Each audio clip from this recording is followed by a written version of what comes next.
నమస్తే welcome to I dream inside politics with Kavitha. Revanth సర్కార్ అసలైనటువంటి అంశాలని సమస్యలని పక్కన పెట్టి కేవలం అక్రమాలు కూల్చివేతల మీదే ఎందుకు ఫోకస్ పెడుతోంది? ఇది బీఆర్ఎస్ లీడర్లు చేస్తున్నటువంటి వాదన, ఆరోపణ. ఒకవైపు గురుకులాలు, మరోవైపు విద్యాలయాలు, దీంతో పాటుగా 6 గ్యారంటీ స్కీమ్లు, రైతు రుణమాఫీ, వరదలు, వీటన్నిటి గురించి ఎందుకు రేవంత్ సర్కార్ ఫోకస్ పెట్టలేకపోతోంది? అడిగినందుకు ఎందుకని అక్రమంగా అరెస్టులు చేస్తున్నారు అంటూ బీఆర్ఎస్ లీడర్లంతా గళమెత్తుతున్నారు, ఆందోళన చేస్తున్నారు. అసలు ఎందుకు ఇలాంటి పరిస్థితి ఏర్పడింది? మనతో పాటుగా ఉన్నారు పొలిటికల్ అనలిస్ట్ ప్రకాష్ గారు. ప్రకాష్ గారు, ఇప్పుడు తెలంగాణలో రాజకీయాలే ఎక్కువ జరుగుతున్నాయా? అసలు అంశాలు, సమస్యలు, ప్రజలకు ఉన్నటువంటి పరిస్థితులు ఎందుకని పట్టించుకోలేకపోతుంది? అంటే ఒక నిర్లిప్తత కనబడ్డదమ్మా. మొత్తం చీఫ్ సెక్రటరీ దగ్గర నుంచి ఒక ఎంఆర్ఓ వరకు కూడా మాకేంది అన్న ఒక నిర్లిప్తత కనబడతా ఉన్నది. పైనుంచి ఇన్స్ట్రక్షన్స్ రాందే ఎవ్వరు కూడా వాళ్ళు చేయాల్సిన పనులు చేయడం కనబడట్లేదు ఎక్కడ కూడా. ఒక రాజకీయాల్లో ఒక అస్థిరత కనబడతా ఉన్నది, అనైక్యత కనబడతా ఉంది.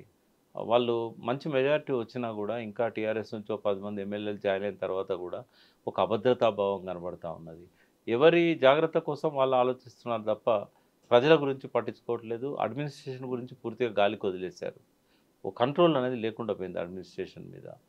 సో ఎవరి ఇబ్బందులు వాళ్ళకు ఉండొచ్చు, బట్ అడ్మినిస్ట్రేషన్ మాత్రం పర్ఫెక్ట్ ఉండాల్సిన అవసరం ఉంది. బట్ రేవంత్ రెడ్డికి అనుభవరాహిత్యం కావచ్చు, లేదా కొత్తగా ముఖ్యమంత్రి అయ్యారు కాబట్టి ఇంకా సెట్ కాకపోవచ్చు, లేదా ఆయనకు కొన్ని పర్టికులర్ అంశాల మీదనే ఇంట్రెస్ట్ ఉండొచ్చు వేరు కారణాల వల్ల. బట్ ఒక సమగ్రంగా ఆలోచించే మనస్తత్వం కనబడట్లేదు ఆయన లోపల. ఇప్పుడు ఒకటే చిన్న ఎగ్జాంపుల్ చెప్తాను. లాస్ట్ టైం కూడా వరదలు వచ్చాయి ఖమ్మంలో, టీఆర్ఎస్ గవర్నమెంట్ ఉన్న టైం లాస్ట్ ఇయర్ వచ్చినప్పుడు వరంగల్లో కూడా వచ్చాయి.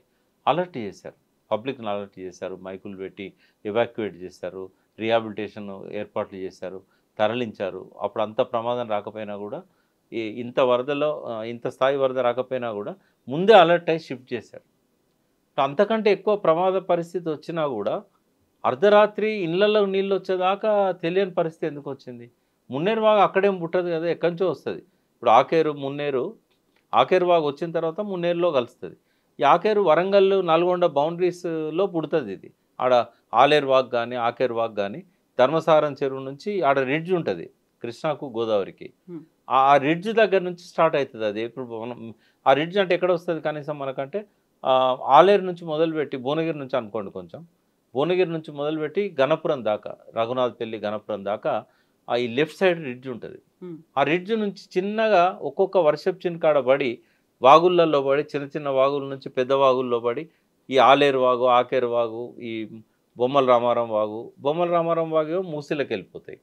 మూసీకి కింద వచ్చిన ఏంటంటే ఈ ఆకేరు వాగులో మనకు దేవరూపుల, కడివెండి, తుంగతుర్తి ఈ ప్రాంతంలో పడ్డ వర్షం అంతా కూడా అది ఆకేరు వాగులో కలిసి మున్నేరులో కలుస్తుంది. కలిసి అప్పుడు ఖమ్మంలో ఆ ప్రమాదానికి కారణమవుతుంది.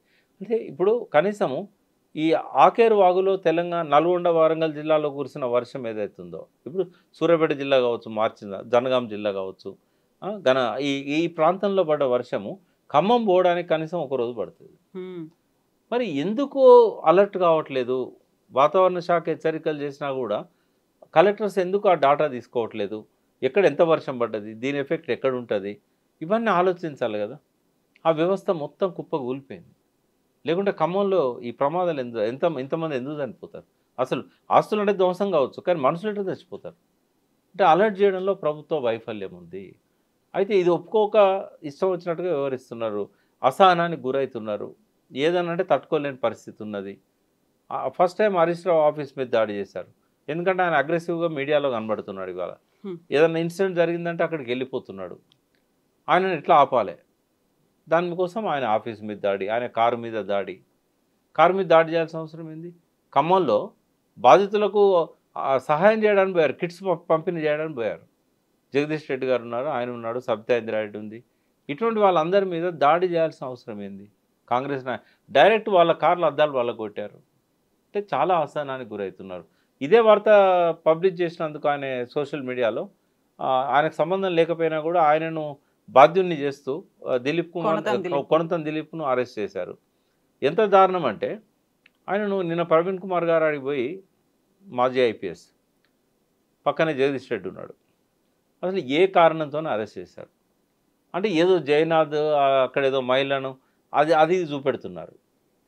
వాస్తవంగా ఆయన మీద ఏంటంటే ఆయన ఏదైతే సోషల్ మీడియాకు ప్రాతినిధ్యం వహిస్తున్నాడో ఆయన ట్విట్టర్ కానీ ఇంకోటి కానీ ఖమ్మం ఫ్లడ్స్ మీద బాగా రియాక్ట్ అయ్యాడు ఆయన, వాటి మీద పెట్టాడు ఆయన. అది నచ్చలేదు గవర్నమెంట్కి.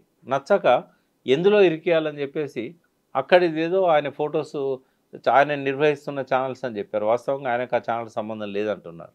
ఎక్కడ కూడా ఆర్డర్స్ లేవు, లేదా బీఆర్ఎస్ పార్టీ తరఫున ఆయనకు ఒక లెటర్ లేదు, నేను అపాయింట్ చేస్తున్నాం, నువ్వు ఈ ఛానల్కి ఇన్ఛార్జ్ అనేది ఎక్కడ లేదు.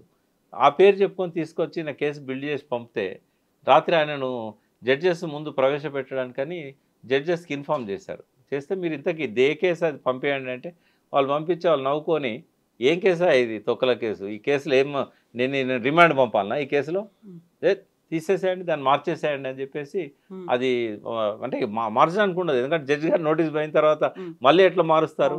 కాబట్టి ఏం చేయలేని పరిస్థితుల్లో రాత్రి దిలీప్ను వదిలేశారు నేను విన్నది.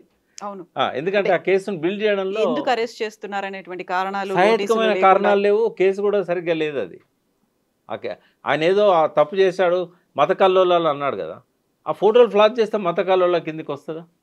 అదొక వార్త కదా. వార్తను ఇప్పుడు సయ్యద్ హుస్సేన్ అనే అతను మంజుల అనే అమ్మాయి మీద అత్యాచారం చేశాడంటే మత కల్లోలు అవుతుంది. అది ఒక ఇన్సిడెంట్, అది outrages of modesty of the women అని ఆర్టికల్ 353 కింద ఉండేది ఐపీసీ కింద, దాన్ని 354 కింద ఉండే. దాన్ని మత కల్లోలు అంటాం మనం. ఒక జార్జ్ అనే అతను ఒక కమల అనే అమ్మాయి మీద అత్యాచారం చేస్తే అది క్రిస్టియన్ అండ్ హిందూ మత కల్లోలం అవుతుందా? కాదు కదా. కాబట్టి ఈ కేసులో ఏం లేదు, అవసరం లేదు తీసుకోవచ్చు రాత్రి అని చెప్పి వాళ్ళు 10:30కు రిజెక్ట్ చేశారు. ఒక జడ్జిని అడిగితే అదే అన్నాడు, రెండవ జడ్జిని అడిగితే కూడా అదే. ఇంకా లాభం లేదనుకొని ఏం చేయలేని పరిస్థితుల్లో ఆయన వదిలిపెట్టారు అర్ధరాత్రి. అంటే అవసరమా? నిజంగానే కేసులు పెట్టాల్సిన చాలా కేసులు పెండింగ్ ఉన్నాయి. నిజంగా అత్యాచారాలు చేసిన వాళ్ళ మీద కేసులు లేకుంటున్నాయి. ఇక్కడ కేసులు పెట్టే కాడ కూడా పోలీసులు ఎట్లా చేస్తున్నారంటే హరీష్ రావు బండి మీద రాళ్ళు విసిరి అద్దాలు వలగొడితే కేసు లేదు. వీళ్ళు ఇచ్చిన కంప్లైంట్ మీద ఐజాన్ టుడే ఇప్పటి వరకు కేసు ఖమ్మంలో వాళ్ళ మీద రిజిస్టర్ కాలే.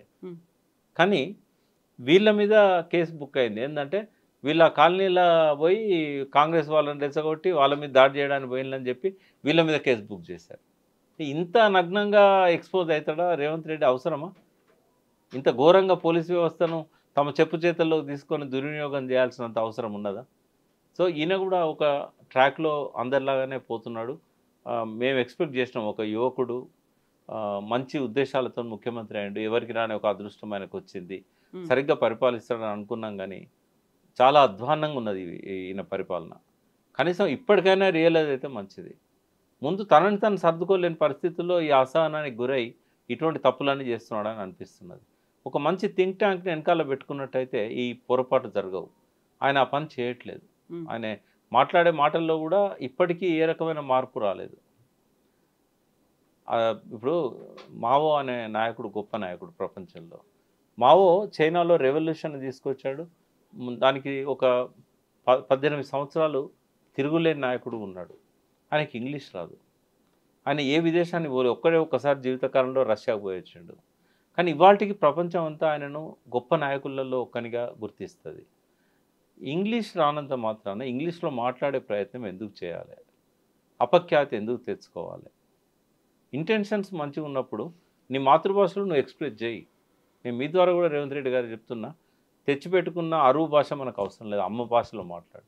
అమ్మ భాషలో మాట్లాడితే హృదయం అనేది 10 మందికి నీ లోపల ఉన్న తపనను క్యారీ చేస్తుంది. ఈ తెచ్చిపెట్టుకున్న ఇంగ్లీష్ పదాలు నీకెందుకు? ఒకళ్ళు ఇంగ్లీష్లో మాట్లాడాల్సి వస్తే పక్కన శ్రీధర్బాబు ఉన్నాడు కదా, ఆయనతో మాట్లాడి స్వచ్ఛమైన తెలుగులో మాట్లాడు. కావాలంటే అందరి చెవులకు ఇంగ్లీష్ ట్రాన్స్లేషన్ ఇవి పెట్టు. కానీ పొరపాటున కూడా నీకు స్పష్టంగా ఇతరులతో కంపేర్ చేస్తే వాళ్ళలాగా మాట్లాడే అవకాశం లేనప్పుడు ఈ సడన్గా ఏం చేస్తున్నారు? ఈయన వీడియోను కేటీఆర్ వీడియో పెడుతున్నారు. కేటీఆర్ అద్భుతమైన ఇంగ్లీష్ మాట్లాడతాడు. బట్ అవసరమా? ఇటువంటి ఎందుకు? చక్కటి తెలుగులో మాట్లాడు, తెలంగాణ భాషలో మాట్లాడు, గౌరవిస్తారు ప్రజలు. ఇంగ్లీష్ అవసరం ఉన్నట్టు ట్రాన్స్లేట్ చేసుకుంటాడు, లేకపోతే శ్రీధర్బాబు కవర్ చేసుకుంటాడు ఇంగ్లీష్లో. ఇది ఒకటి. రెండవది ఏంటంటే ఎలక్షన్లు అప్పుడే రాజకీయం చేయి, మిగతా మళ్ళీ ఎలక్షన్ల దాకా రాజకీయం అవసరం లేదు. కక్ష తీర్చుకునే పద్ధతి అస్సలే వద్దు. అది అవసరమా? తెలంగాణ కల్చర్లో కక్ష తీర్చుకునేది ఉండదు. ఏ రాజకీయ నాయకుడు కూడా గతంలో ఫ్యాక్షనిస్ట్ కాలే తెలంగాణలో. ఈ చిన్న చిన్న పోలీస్ కేసులు పెట్టించి ఎందుకు బదనాం కావాలి? ఒకవేళ రాళ్ళు రువ్విన వాళ్ళ మీద కేసు పెడితే అది నీకు ఆపాదించరు ఎవరు. వాళ్ళు తప్పు చేశారు, వాళ్ళు శిక్షారులే. కాంగ్రెస్ వాళ్ళైనా కూడా రేవంత్ రెడ్డి క్షమించలేదంటే నీ ఎంతో పెరుగుతుంది నీ విలువ. కాబట్టి ఇటువంటివి వద్దు. తర్వాత ఎమర్జెన్సీ అంశాల మీద రాజకీయాలు చేయకుండా, రాజకీయాలను పట్టించుకోకుండా, అవతల వాళ్ళు ఎట్లా ప్రతిపక్షం నిన్ను రాజకీయ బరిలోకి లాగాలని ప్రయత్నం చేస్తుంది. వాటికి చికాకు పడకుండా నీ పద్ధతిలో నువ్వు ప్రతిపక్షాల సహాయం తీసుకొని వాళ్ళ ప్రజల కోసం కలిసి పనిచేయాలి. ఎక్కడైనా తగాదు ఉండొచ్చు మీ మధ్య, ప్రజలకు సహాయ కార్యక్రమాలు చేసే కాడ కలిసి చేయాలి, ప్రతిపక్షం సహాయం తీసుకోవాలి. ఇప్పుడు శివకేరా అని ఒక గొప్ప మానసిక వికాసవేత్త ఉన్నాడు, గొప్ప రచయిత. యూ కెన్ విన్ అని ఒక బుక్, లార్జెస్ట్ సర్క్యులేటెడ్ బుక్ అది మొత్తం అమెజాన్లో కానీ బయట కానీ. అందులో ఆయన ఒక కొటేషన్ చాలా ఫేమస్ ఉంది, విజేతలు భిన్నమైన పనులు చేయరు, భిన్నంగా చేస్తారు. నువ్వు నిజంగానే విజేతగా ఉండదలుచుకుంటే, ఇంకో 10 ఏళ్ళు ముఖ్యమంత్రిగా ఉండదలుచుకుంటే, ఇతర రాజకీయ నాయకుల్లాగా ఆ కుర్చీతో బుద్ధి అనేది వద్దు. ఒక డిఫరెంట్గా చేయి నువ్వు. ఇంతకుముందు ఉన్న వాళ్ళు ఎవరు ప్రతిపక్షాల సహాయం తీసుకొని చేయని పనులన్నీ కూడా నువ్వు ప్రతిపక్షాల సహాయంతో చేయి. నువ్వు అవునన్నా కాదన్నా నీ పనుల వల్ల కేసీఆర్కు కొండంత బలాన్ని ఇస్తున్నావు, 1000 ఏనుగుల బలంతో మళ్ళీ తిరిగి రావడానికి రాచబాట వేస్తున్నావు. అది అర్థం కావడం లేదా? కాబట్టి రేవంత్ రెడ్డి తనను తను ముందు సరి చేసుకోవాలి, తన పరిస్థితిని స్ట్రెంథన్ చేసుకోవాలి, మంత్రులను కలుపుకొని ప్రతి దాని మీద ఒక కలెక్టివ్ డిసిషన్ తీసుకోవాలి, ఎవరి బాధ్యతలు వాళ్ళకి అప్పచెప్పాలి. కేసీఆర్ గారు అంతా తను ఒక్కడే చూసేవాడు, బట్ వ్యవస్థ అనే కంట్రోల్ ఉండేది. ఇప్పుడు ఏ మంత్రికి ఆ మంత్రి ఫ్రీడమ్ ఇచ్చినా బాగుంది, కానీ వ్యవస్థ కంట్రోల్లో లేకుండా పోయింది. ఈ లోపానికి కారణం ఏంటి తెలుసుకోవాలి. నీకు తెలియని విషయాలను అర్థం చేసుకోవడానికి ఒక థింక్ ట్యాంక్ పెట్టుకోవాలి. కొన్ని తెలియకుండా జరిగే పనులు తెలియకుండానే చేయి, తెలిసే జరిగే పనులు తెలిసి చేయి, నోరు బారేసుకోవద్దు. ఇవన్నీ ఆయన కనుక చేసినట్టయితే ప్రజలు బాగుంటారు, తెలంగాణ బాగుంటుంది, ఇంకొక స్థిరమైన ప్రభుత్వం. హైదరాబాద్లో ఒక పెద్ద నష్టం ఏం జరిగిందమ్మా, అసలే రెవెన్యూ లేదు మనకు. ఈ హైదరాబాద్లో ఇవాళ ఎవరైనా కొందామంటే కొనలేని పరిస్థితి ఏర్పడ్డది. రిజిస్ట్రేషన్లు ఆగిపోయినాయి. లాస్ట్ 2 monthsలో రిజిస్ట్రేషన్ దాదాపు 40% పడిపోయింది రెవెన్యూ.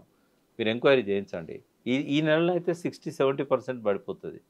ఎందుకంటే అడ్డగోలుగా నోటీసులు ఇస్తున్నారు అపార్ట్మెంట్స్లలో ఉన్న వాళ్ళకు. ఇటు తర్వాత ప్రచారం ఎక్కువవుతున్నది. ఈ ప్రచారం వల్ల కొనేటోళ్ళు కూడా ముందుకు వస్తలేరు. ఇప్పుడు ఫారిన్ ఇన్వెస్ట్మెంట్స్ ఎట్లా వస్తాయి?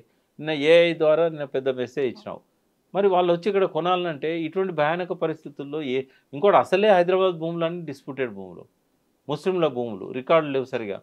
ఉర్దూ రాని వాళ్ళంతా రికార్డులను తారుమారు చేశారు.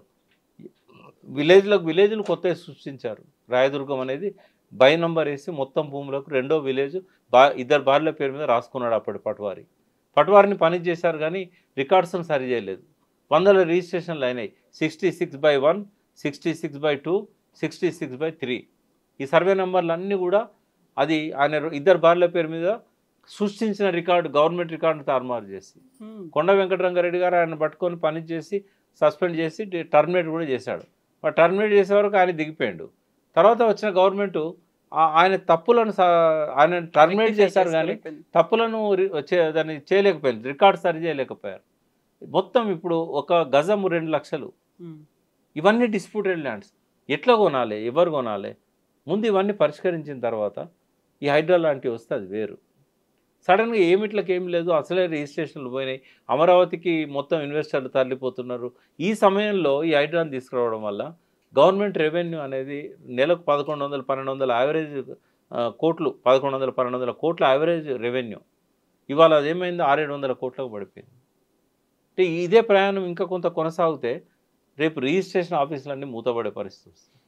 అంటే ఇవన్నీ చూడాలి కదమ్మా. ఒక పాలకుడు సర్వజ్ఞి కాకపోయినా కూడా ఏం జరుగుతుందో అర్థం చేసుకొని ఆ థింక్ ట్యాంక్తో కూర్చొని ఒక డిసిషన్ తీసుకోవాలి. ఇది మన సొంత వ్యవహారం కాదు కదా, ప్రజలకు సంబంధించిన వ్యవహారం కదా. మానవీయ కోణం అనేది ప్రజాస్వామ్యంలో అవసరం. ఏ విధానాన్ని అమలు చేయాలన్నా కేవలం రూల్సే కావు, మానవీయ కోణం కూడా అవసరం. ఆ మానవీయ కోణంతో పనిచేయాలని రేవంత్ రెడ్డి గారిని కోరుతూ. సో ఫోకస్ పెట్టాల్సిన అంశాలు చాలా ఉన్నాయి, చాలా ఉన్నాయి సమస్యల పరిష్కారం కోసం కూడా. టైంని కూడా కేటాయించాలి. ఎస్. ఇప్పుడు హైడ్రాలో ఇంకొక అంశం మనం మ్మ్. మాట్లాడుకోవాలి. ఆ, చాలా లేఅవుట్స్లలో రోడ్లు, పార్కులు, కమ్యూనిటీ సెంటర్స్ అంటే లేఅవుట్ చేసేటప్పుడే 45% ల్యాండ్ మొత్తం 4,640 గజాలు ఉంటుంది కదా ఎకరం. అందులో ఒక 2,600 గజాలకే మనకు కూడా పర్మిషన్ ఇస్తుంది, హెచ్ఎండిఏ పర్మిషన్ ఇస్తుంది. ఆ రిమైనింగ్ 45% ల్యాండ్ ఏదైతే ఉన్నదో ఇది కూడా ప్రొటెక్ట్ చేయాల్సింది హైడ్రానే ఇప్పుడున్న జీవో ప్రకారంగా, రంగనాథ్ గారే. వాటి మీద పడవాలి అది. హ. కేవలం ఎఫ్టీఎల్ అని చెప్పి గుడిసెలను కూల్చేసుడు కాకుండా ఒక్కొక్క లేఅవుట్ను మళ్ళీ సరి చేసుకొని ఆయన కావాలంటే ఓ 100 మంది రిటైర్డ్ ఆఫీసర్లను లేకుంటే డిప్యుటేషన్ మీదనో పెట్టుకొని ఎక్స్పర్ట్స్ రెవెన్యూ డిపార్ట్మెంట్ నుంచి, మున్సిపల్ డిపార్ట్మెంట్ నుంచి, ఇరిగేషన్ డిపార్ట్మెంట్ నుంచి, ఫారెస్ట్ డిపార్ట్మెంట్ నుంచి ఎక్కడెక్కడ కమ్యూనిటీ ప్లేసెస్ని ఆక్రమించారు, ఎక్కడెక్కడ అందులో హాస్పిటల్ చూపెడతారు, హాస్పిటల్ అమ్మేస్తారు ఎవరికో, ఆడ స్కూల్ చూపెడతారు, కమ్యూనిటీలో స్కూల్ ప్లాట్ అమ్మేస్తారు, తర్వాత పార్కు చూపెడతారు, పార్కును అంతా కుంచుకుపోయేటట్టు చేస్తారు. అంటే ఈ అసెట్స్ కూడా పబ్లిక్ అసెట్స్, అవి కమ్యూనిటీ అసెట్స్, అవి కూడా ఒక భాగం కదా. మరి వాటి గురించి ఎందుకు హైడ్రా పని చేయట్లేదు? రేపు చట్టం చేసే ముందు వాటిని కూడా రెగ్యులరైజ్ చేయాల్సినవి, తిరిగి మళ్ళీ రివైవ్ చేయాల్సినవి, దాని క్రైటీరియా ఏంది, దాని కట్ ఆఫ్ డేట్ ఏంది, దాని మీద ఏం జడ్జిమెంట్స్ ఉన్నాయి, ఇట్లాంటివన్నీ కూడా చూడాల్సి ఉంది. ఎస్ ప్రకాష్ గారు, ఫోకస్ చేయాల్సిన అంశాలు అయితే చాలా ఉన్నాయి, చాలా. సమస్యలు కూడా ఉన్నాయి. ఎంత టైం తీసుకుంటారో చూడాలి. Thank you so Thank much అండి.